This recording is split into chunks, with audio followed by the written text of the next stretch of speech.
Well, good morning, and thank you for having me. Today we're going to visit a story. And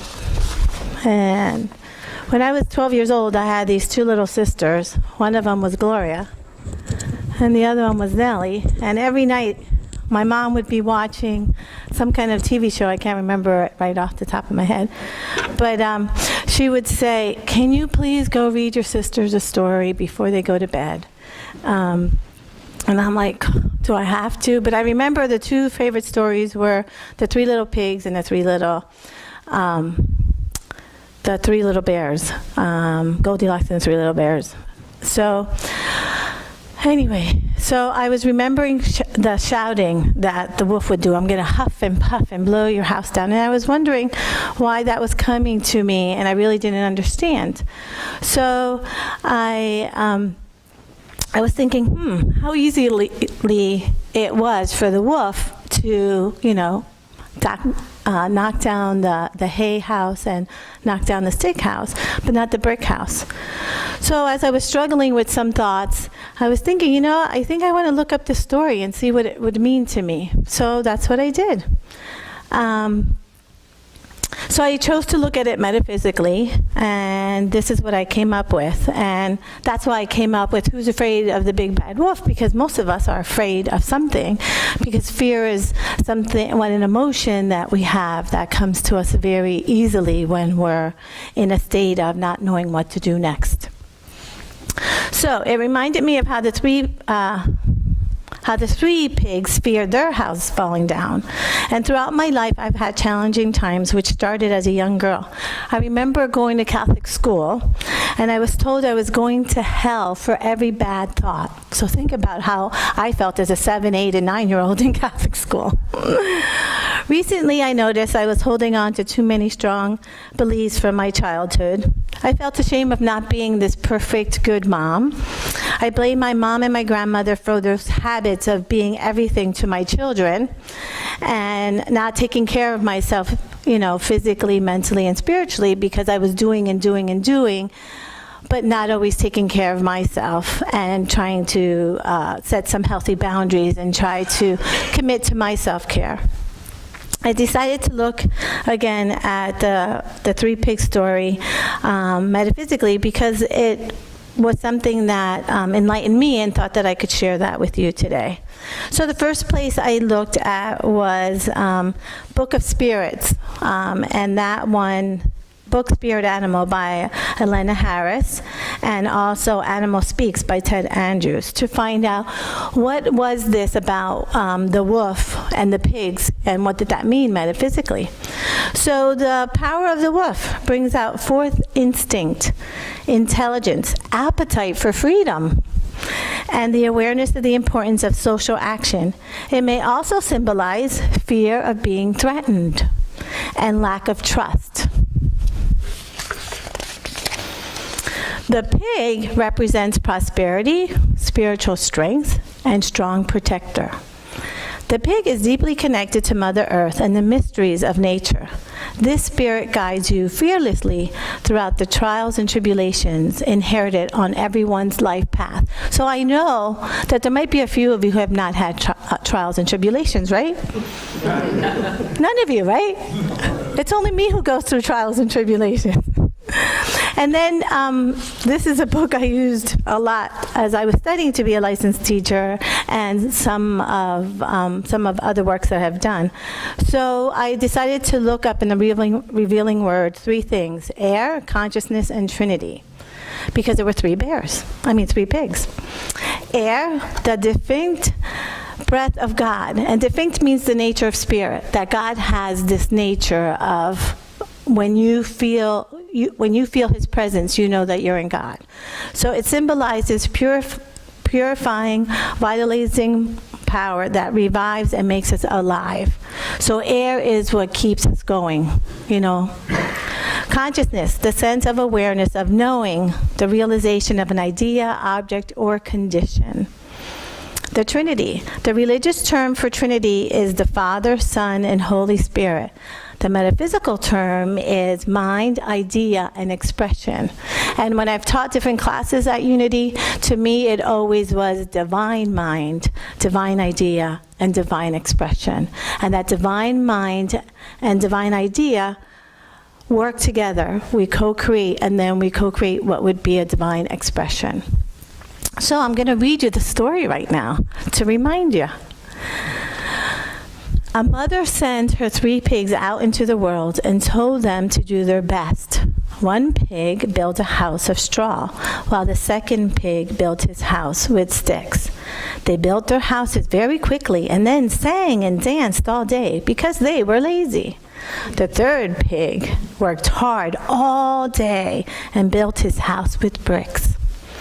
A big bad wolf saw the 2 little pigs while they were dancing and played and thought, what juicy, tender meals they would make. He chased the 2 pigs, and they ran and hid in their house. The big bad wolf went to the first house and huffed and puffed and blew the houses down in minutes. The frightened little pig ran to the second pig's house that was made of sticks. The big bad wolf now came to his house and huffed and puffed and blew the house down in hardly any time. The big bad wolf tried to huff and puff and blow down the house made of bricks, but he could not. He kept trying for hours, but then the house was very strong and the little pigs were safe inside. He tried to enter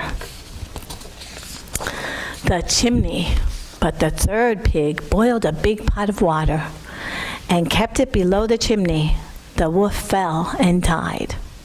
The 2 little pigs now felt sorry for having been so lazy. What did they do? They built their house with bricks and lived happily ever after. The story speaks to me as the wolf represents our earthly thoughts. From my childhood, children were to be seen and not heard. I knew I would be doomed to hell for thinking badly about my teacher or judging another student. So, I thought maybe I had a permanent seat there. When in high school, I went to get an application for college, and my counselor told me I would not finish high school because I was Spanish speaking and because I would have a baby before I would graduate from high school. So she had made all these assumptions of who I was and what I was going to do. But I trusted my intuition. I really wanted to react in revenge, and I told myself, I'll show her, I'll graduate from high school and college, and I did. I even went to graduate school. Even though my mother and father did not have the healthiest marriage, they demonstrated endurance and stayed together for their children. On the other hand, as a child, I had unhealthy relationships with my grandfather and 2 priests at my church. And these experiences were confusing and hurtful to me, that I felt I could never trust another man. My mother was sick most of my childhood, and it was my responsibility to care for my younger siblings. Even though I was the older sister at the time, I felt I was their mother. The 3 pigs represent divine mind, divine idea, and divine expression. This concept to me is being connected to God as your higher self. I took my grandson Marquette to play miniature golf for his 9th birthday. He was so excited. He was so excited to hit the ball off the course and in the cornfield and in the water, playing like a true golf pro. He became frustrated with his inability to play well and produced a poor game score that represented his feelings and his thoughts. How many of us try to be perfect and it gets in the way? My granddaughter Divine, on the other hand, played just because she was there. She was not challenged by the game, and she just did it. My 3-year-old granddaughter Miana, on the other hand, was well connected to her golf club. She hit the ball, and she was excited to hit it again and again. She didn't care how many times she had to hit it to get the ball in the hole. She had a lot of fun because she was in the moment and knew with divine mind and divine idea she could express fun and manifest joy in her game. How many of us go to the place of joy as we start our day? or what thoughts are interfering with us at that time of the day. I am working on letting go of blaming others for my actions. I, like Miana, enjoy my connection to Divine Mind and work on co-creating healthy ideas in my life. I am taking action towards knowing my Creator will manifest my highest good. As a pig, I want to do my best and trust my truth. It doesn't mean I won't go back to those thoughts of my past. It means I choose not to create my thoughts from hay or sticks, but from bricks. I can't protect myself from fear and doubt, but I can be awakened to the unconditional love that I receive daily from God. I can co-create divine expression of love. And I think that's the most important thing, that if we love and care for ourselves and we go and connect with God, then the day goes with clarity, grace, and ease. It doesn't go with us fighting and resisting. And we've all been there. It's easier for us to fight and scream than to take a moment, to be compassionate with ourselves or be compassionate with the people that we're involved with that day. And I had one of those situations at work on Friday with a nurse who was very anxious, and I just let her be. And she finally figured out what she needed to do to help this patient. So I would support all of you to take that time, that so intimate time with God every day, whatever that looks like. For some people it might be a walk, for some people it might be meditation, for some people it might be sharing a prayer with someone in the morning. And I would also support you in thinking about what other stories have come up in your life for you. And do you want to look at them from a different way? Because Unity has tons of metaphysical information for you to support you if that's the way you want to go. Or just to sit down and talk to somebody. Because I know for me right now, my question is, God, why did my brother-in-law, 57-year-old, die this week? Who was whole and healthy up until 2 months ago. But I know that God will give me the answer, as well as I know that He will give my sister peace of mind and faith and the ability to move forward. So if you're ready, we're going to go into meditation. So just take a few minutes and just take a deep breath. And another breath in and release. And one more.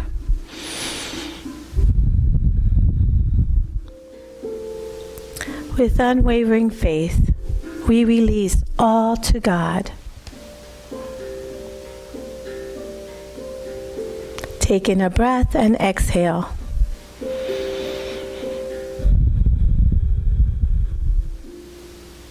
We are centered as we rest now in this sacred space.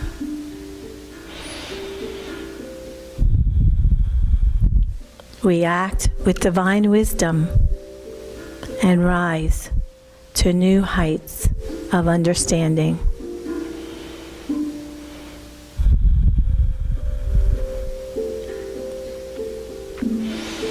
We are gently guided to the right ways of thinking and acting.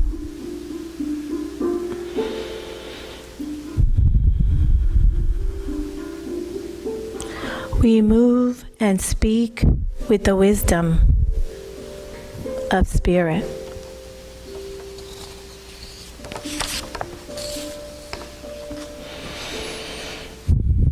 We release any thoughts or feelings that do not reflect our wholeness.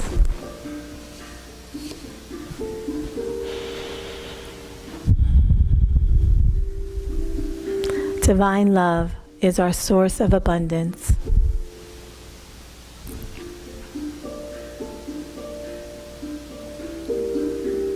Our lives overflow with good. With loving thoughts and actions, we open a new avenue of peace.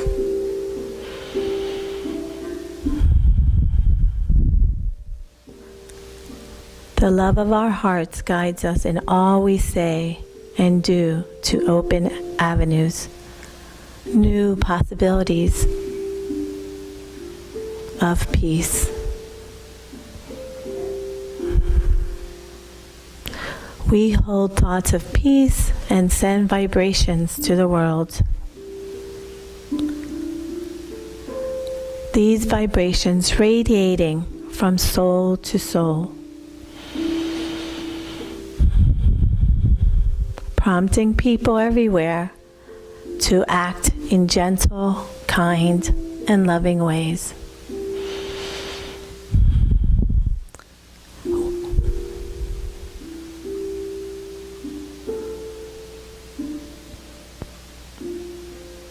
Know that you are the light and God shines through you.